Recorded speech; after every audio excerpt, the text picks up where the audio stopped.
Hello, I'm Femi, and you're in the stream. Today, would you pay somebody to have your baby?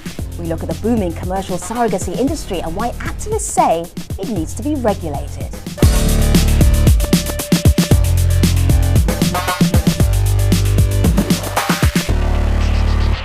As always, our digital producer Malika Bilal is here looking out for your live feedback. Where is our community sitting on the issue of commercial surrogacy? Well, this is definitely a sensitive topic for our community, and there's heated conversation going on between those who think commercial surrogacy is exploitation and those who say, you know what, it's a woman's right to choose. Well, summing it up on Twitter is Prince. He says it should be regulated because anything that requires payment should be monitored. Of course, we want to hear all points of view, so for those of you at home, join the conversation, use the hashtag AJStream. And joining the conversation here in the studio with us is Crystal Travis. And Crystal is the founder of the World Surrogacy Organization and a facilitator for US citizens seeking surrogates in India. Crystal, welcome to the stream. Thanks so much for having me. Looking forward to hearing more from you in just a minute, okay? Certainly. So, this is a show I know that you're going to want to be part of, and between Twitter and Facebook and Google+, but we make it really easy for you to be in the stream, and we love hearing from you. So send us stories that you're following on Facebook. I'm on the Facebook site right now. Post your ideas there, and they could end up on the show.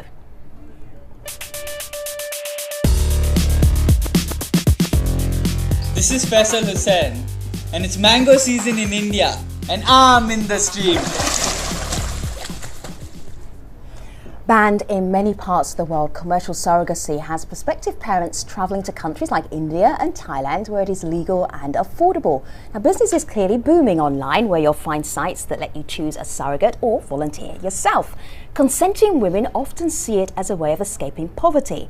But as the demand for surrogacy grows, so have critics of the billion-dollar industry. Now, many see the business as exploitative and doubt it can be both profitable and ethical at the same time. Some say laws are needed to rein in the practice, but will that be enough to silence the critics? So here to help us explore the issues we have in our Google Plus Hangout, Ranjana Kumari. She's a women's rights activist joining us from New Delhi.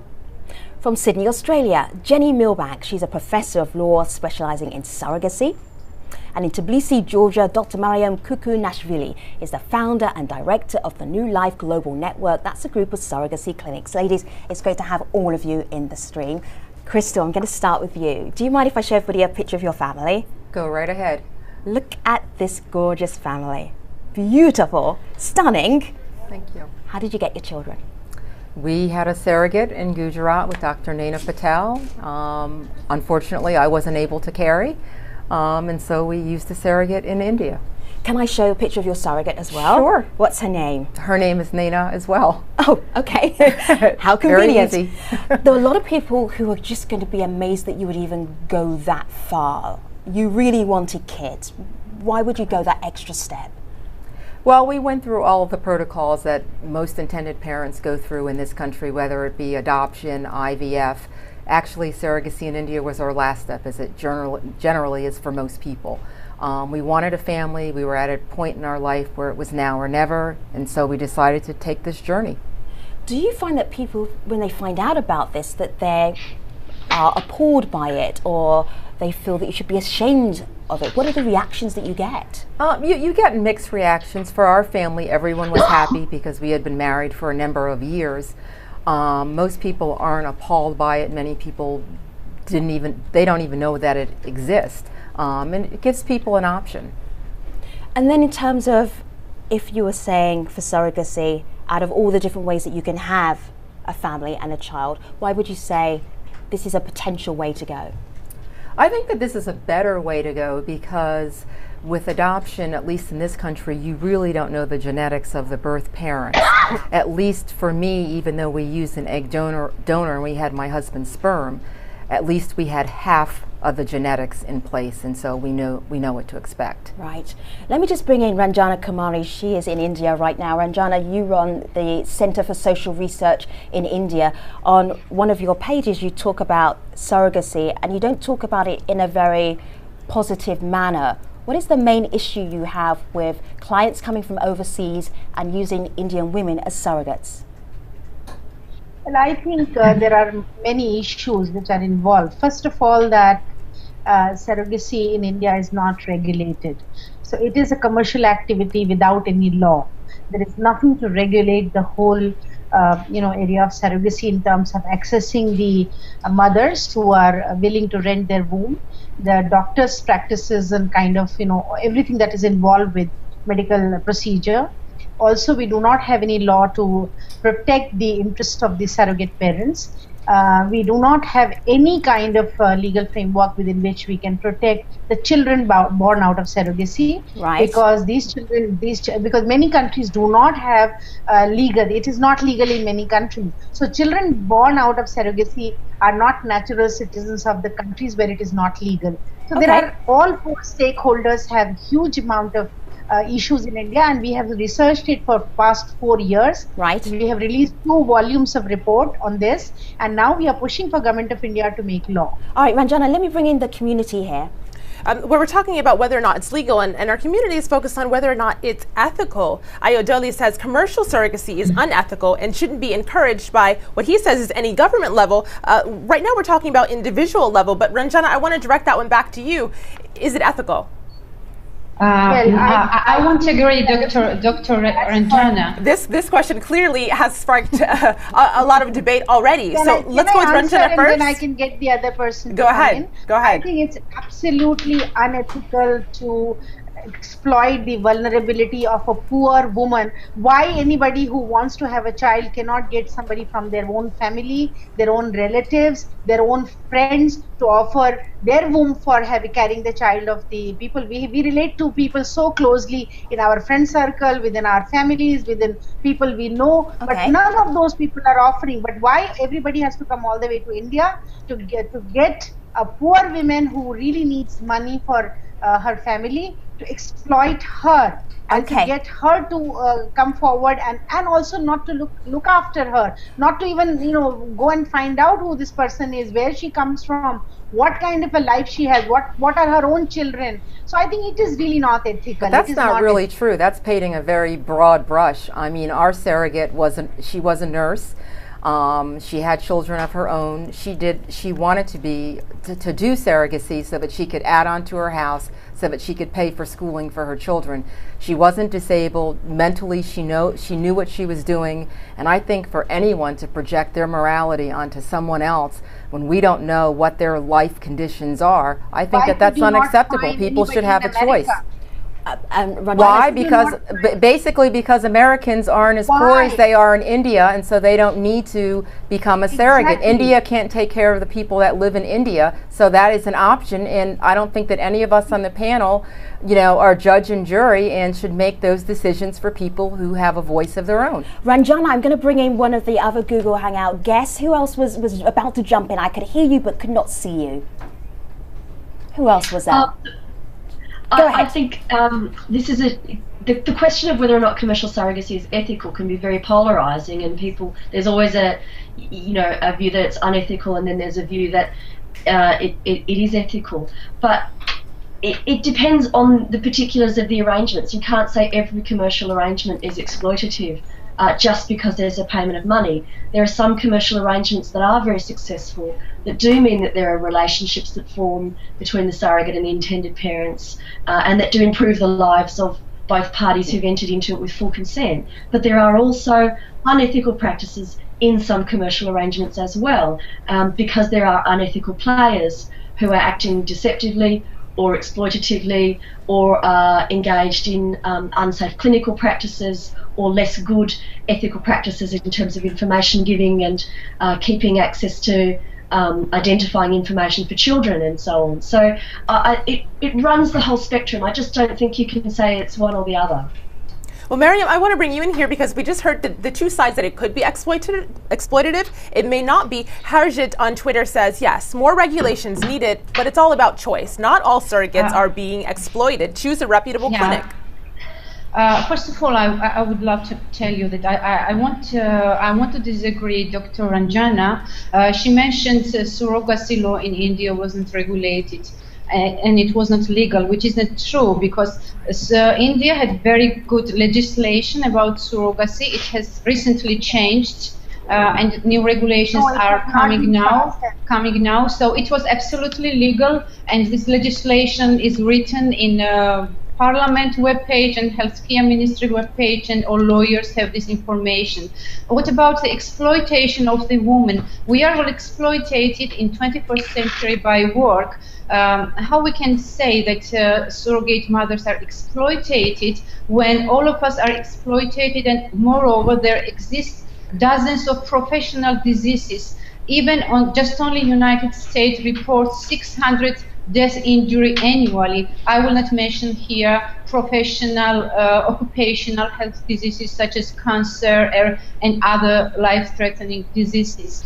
So Dr. Mariam, I should mention that we all work for money and we are all exploited. Okay, Ranjana. Yes, and I will add one more. Ladies, one second, because you're all speaking and we can't hear any of you. 1 second, sorry. Yeah. So I'm going to do. Dr. Ranjana, just one more issue. When there is talk about morality and science, I would tell you that these two are inconsistent.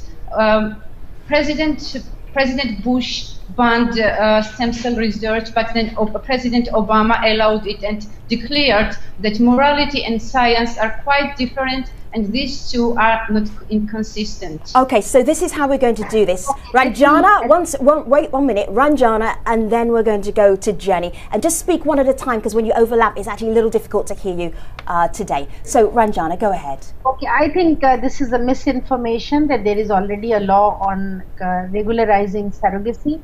There is only medical guideline of the medical association, which only defines some of the medical procedure and the practices that doctors are allowed to do and not allowed to do in terms of ART. There is an ART bill in the parliament which is pending, which has not been passed. And we are for 4 years doing the research, so I would want you to believe that absolutely there is no law in this country, in our country, to really regulate surrogacy. As a result, the surrogacy is run by middlemen, and that is why it is a very exploitative system. Doctors do not take responsibility of the woman who has been brought, because they say there is an arrangement between the surrogate mother and the commissioning parents. Okay. Doctors only do the medical procedure. So in that sense, please don't say there is any law in the country. Nobody would know more than us. We are doing research for 4 years, and I can with some sense of responsibility tell you, in India we do not have a law to regulate surrogacy. Okay, so Dr. Mariam and Ranjana, I'm just going to nudge this conversation on a little bit so we just don't get stuck between you two going backwards and forth. Jenny, what did you want to add? Oh, yeah, look, indeed there is no law regulating surrogacy in India, but there's almost no law regulating surrogacy in the United States either. It's surrogacy very unregulated. When we do regulate, we tend to focus on the behaviour of clinicians and on the behaviour of parents, but there is very little attention focused on brokers and middlemen, and in the international surrogacy context, they're the people who are controlling a lot of the flows of people and a lot of the flows of information, and we do need to be paying a lot more attention to them. Well, Crystal, I want to bring you back in here because a lot of people are talking about the actual rights of the women who serve as surrogates. Sarah says, I think international surrogacy will be impossible to regulate and end up exploiting economically depressed women. There's a video comment along those same lines. Have a listen to this, and then I'd like to hear what you think. In my opinion, there are two major ethical issues involving surrogacy. The first would be the high emotional cost paid by the surrogate mothers, who in all probability would never see a child again. And the second is the possible identity crisis that the baby might face once it enters the harsh world of adulthood, despite all possible support from its biological parents. So I think the key thing out of that is she talks about the high emotional cost borne by these surrogates. I'm not sure if that's really legitimate, depending on the doctor. For Dr. Naina Patel, there is a psychological testing that goes into the women who become surrogates. Most surrogates, they realize that they have signed a contract and that it is a business transaction. Many surrogates do not wish to see babies or maintain any relationship with the intended parents. I still keep a relationship with my surrogate, but I do that because I facilitate and I'm in and out of India quite often. That is not the norm. Most surrogates who give birth do not want the children. Most have a difficult time raising their own family.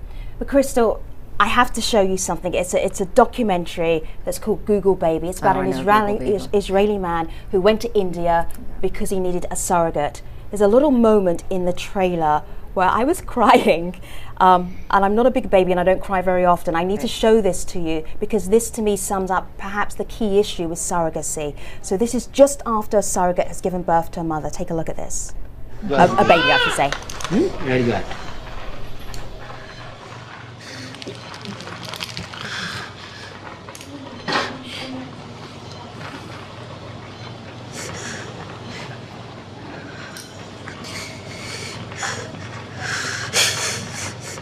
Now we send the baby out to the mother.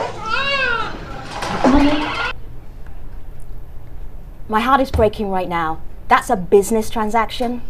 Yes. Yes. Who said yes? Is that Dr. It is. Mariam? It's no different than when surrogates here give birth to a celebrity or anyone else. Right. They're in it. It's not altruism. It is a business transaction. The baby is not genetically tied to that surrogate. Dr. Mariam, I believe you agree. Of course, you have surrogacy clinics. Explain how that very emotional moment can still be a business transaction. Yeah, I can't say this is business transaction, but what I think is that objective world as a reality doesn't exist. So all is about a set of mind, how we look the process. So if surrogate mother gets emotionally connected, which sometimes happens, it's a problem. But I have seen many surrogate mothers. They are very happy that they helped families to bring babies. So we cannot make any judgment based on one case. Also, yeah, main is how you set up your mind. Ranjana? One can say this is exploitation of women, and others can say different. This is all about how we look at the world. Ranjana, you're looking skeptical. Well, I think it's very important to understand one idea that, we think poor needs money, so poor does not have emotion. They do not have any connect. Only women who produce their own children through marriage have all kinds of feelings about, then when you breastfeed, when your child starts moving your womb, when child is produced, then only you get the emotions because it's your own husband who is producing with you. But the other mother, the poor mother, does not have emotions. She does not want to connect with the child. She is like a commercial machine who the child is planted in, and then she brings out the child. She has absolutely no connect. I think this is a very, very difficult idea to accept, because by and large the idea is promoted in our country also that poor is getting money. But is money everything? And that this woman does not have to have. And so what about mothers connect with the child? What about mother breastfeeding the child? Whole world is promoting the idea of breastfeeding. So what happened to this baby? Isn't this baby being denied the breastfeed?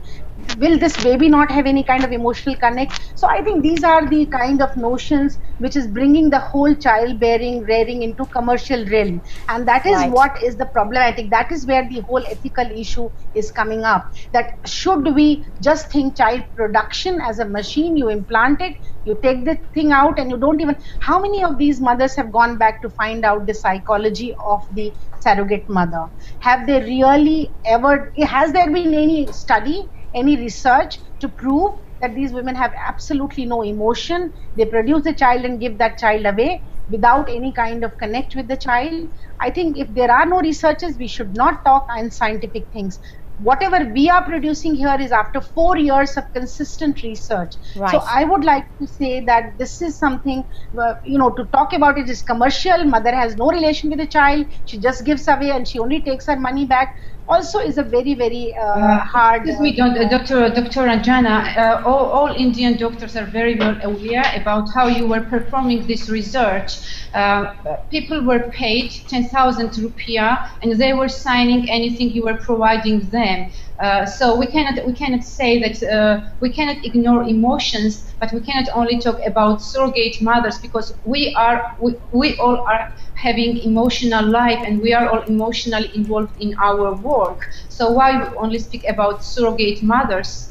We are human beings and emotions are quite natural. Okay, Dr. Mariam Ranjana, I'm just going to want one point. I just want to say one point. Okay, just quickly, I want the community also to have the part of the conversation. Very quickly, I just want to make one point. Go ahead. Is that, okay, if you give 10,000 rupiah, you do not know that how many doctors in India are doing sex selection and aborting the female children. No, they are not. The doctors who that doesn't happen. They're not going to lose their license for intended parents across the world. Maybe they do that in India for Indians. I'm just going to call time out for a moment. Dr. Ranjana's 1 point started off a firestorm of conversation. It did. Very sneaky there, Ranjana. She raised a lot of points that our community is also picking up on. One of them is you said money isn't everything. There's a Facebook comment. I need to read this Facebook comment because it fits perfectly. Catherine says, whenever money is involved, enslavement quickly follows. But she follows up, however, my dearest friend offered to be our surrogate because I have diabetes.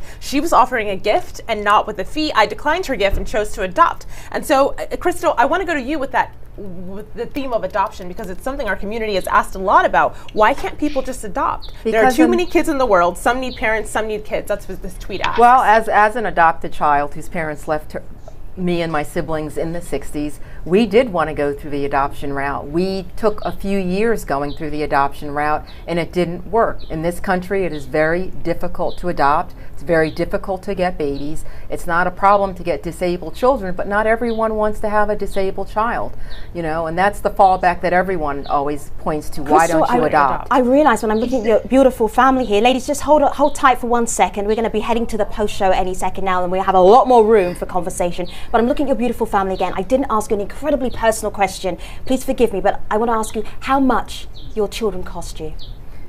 Well, it depends. In the beginning, we started surrogacy in 2008, and at that time it was about $26,000. And then by the time our twins were born, it was about probably $28,000.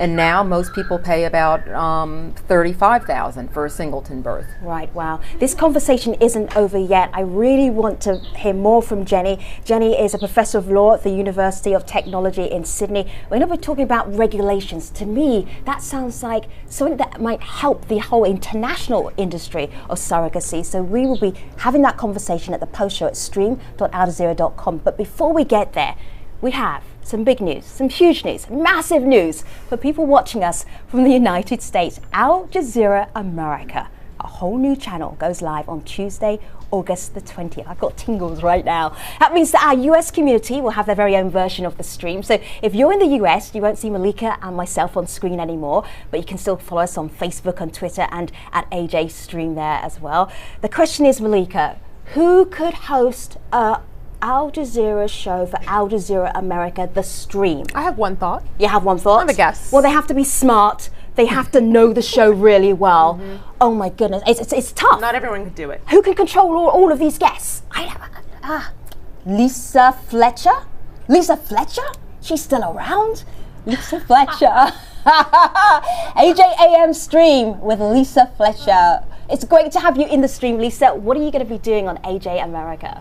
We're going to do the same kinds of things that the stream is known for, unheard narratives, great conversation, emerging voices, except we're going to do it focused on America. It's a big place. There are a lot of people here who need their stories told. So you know that there's no way I'm letting go of Malika Bilal right here. Like, she is important to me. I've chained her to the desk. But who's going to be your digital producer for your show? Wajahat Ali. Okay. I call him Waj, or W, so I suggest you just go with that. But he's amazing. He's a playwright, he's an attorney, he's a writer, he's very diverse, so much texture to his background. He's going to be amazing. So I'm just clicking on to see where I can find you guys. Can you show us how we follow you from next week? So you can find us on the web at alj.am/stream. And then on Facebook and Twitter, it's AJAM Stream, AJAM Stream. That's Lisa Fletcher and Wajahat Ali on AJAM Stream, coming to you in the US starting from Tuesday, August the 20th. Meanwhile, back on the stream original, coming up on the next show, is the oil-rich Saudi desert a mirage? While outsiders see a kingdom that's drenched in wealth, in reality, average citizens are struggling to put food on the table. We will tell you how they're using social media to try and change that. Meanwhile, we'll be online with the post show at stream.aljazeera.com. Thanks for watching. See you soon.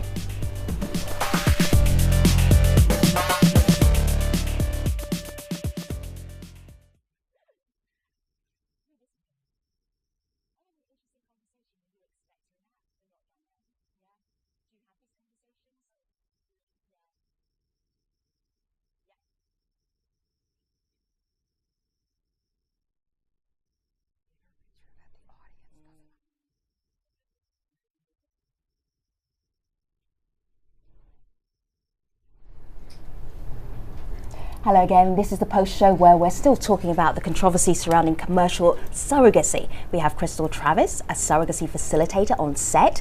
In our Google Plus Hangout, we have Ranjana Kumari, a women's rights activist in New Delhi, Jenny Milbank, a professor of law in Sydney, and Dr. Mariam kukunasvili, founder of a network of surrogacy clinics. So, one of the things that keeps coming up, Jenny keeps bringing it up, is regulations. Jenny, how do you think this might help? Because people are surrogates all over the world, not just in India, we're talking about Thailand, even in the US and in European countries. So how do we deal with regulations?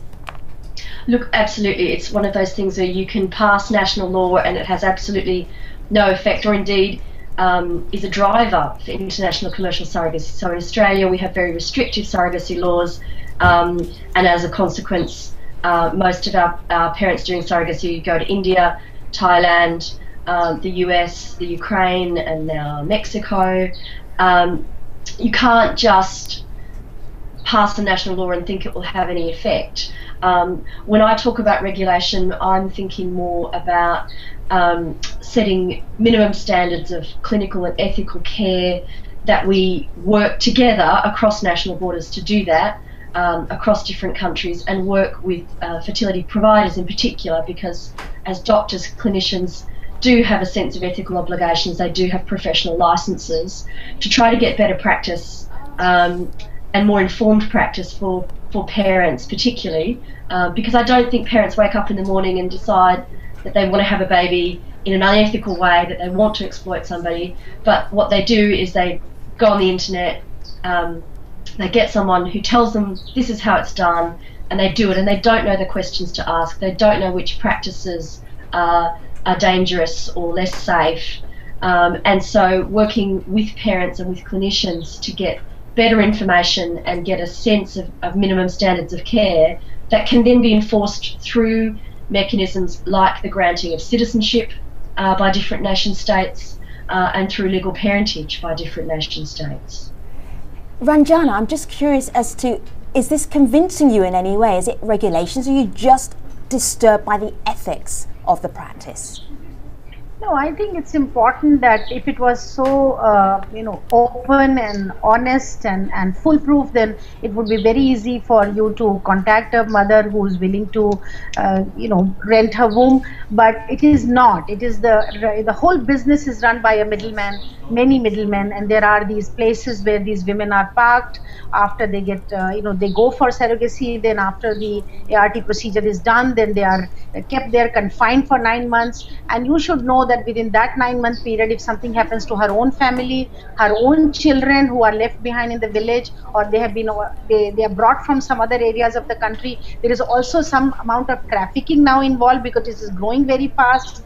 So in unregulated kind of a situation, you cannot really blame the doctor, you cannot really punish the commissioning parents, you cannot, and middleman is not visible at all. So I think any kind of regulation, first of all at the national level, we need to have in India to be able to protect our women, and second, and children, because children do not have nationality. We had issues of children born here from Japanese parents, who should take them.